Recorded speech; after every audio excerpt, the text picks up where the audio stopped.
Hello everyone! I hope you're ready for another adventure, because today Wayne continues to read The Fantastic Mr. Fox. Always remember that as we go through these amazing adventures and read these outstanding stories, all you have to do is press the CC button in your YouTube link in order to follow along with the words. Now I think Bumblebee will be perfect to join us for today's adventure. Now that Bumblebee's here, let's jump in. The Fantastic Mr. Fox, Chapter 12. Badger. Mr. Fox and the three remaining small foxes dug fast and straight. They were all too excited now to feel tired or hungry. They knew they were going to have a whacking great feast before long, and the fact that it was none other than Bogus's chickens they were going to eat made them chortle with laughter every time they thought of it. It was lovely to realize that while the fat farmer was sitting on the hill waiting for them to starve, he was also giving them their dinner without even knowing it. "Keep digging," said Mr. Fox. "It's not much further." All of a sudden, a deep voice above their heads said, "Who goes there?" The foxes jumped. They looked up quickly and saw, peeking through a small hole in the roof of the tunnel, a long, black, pointed, furry face. "Badger," said Mr. Fox. "Foxy!" cried Badger. "My goodness me! I'm glad I found someone at last. I've been digging around in circles for 3 days and nights and haven't the foggiest idea where I am." Badger made the hole in the ceiling bigger and dropped down beside the foxes.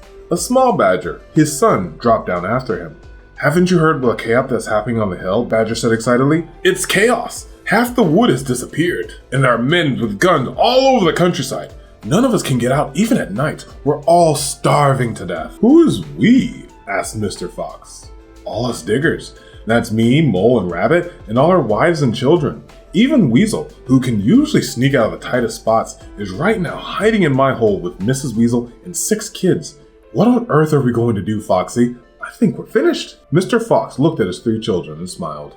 The children smiled back at him, sharing his secret. "My dear old Badger," he said, "this mess you're in is all my fault." "I know it's your fault," said Badger furiously, "and the farmers are not going to give up until they've got you. Unfortunately, that means us as well. It means everyone on the hill." Badger sat down and put a paw around his small son. "We're done for," he said softly. "My poor wife up there is so weak, she can't dig another yard." "Nor can mine," said Mr. Fox. "And yet, at this very minute, she is preparing for me and my children the most delicious feast of plump, juicy chickens." "Stop!" cried Badger. "Don't tease me. I can't stand it." "It's true," cried the small foxes. "Dad's not teasing. We've got chickens galore. And because everything is entirely my fault," said Mr. Fox, "I invite you to share in the feast. I invite everyone to share. You and Mole and Rabbit and Weasel and all of your wives and children. There will be plenty to go around, I can assure you."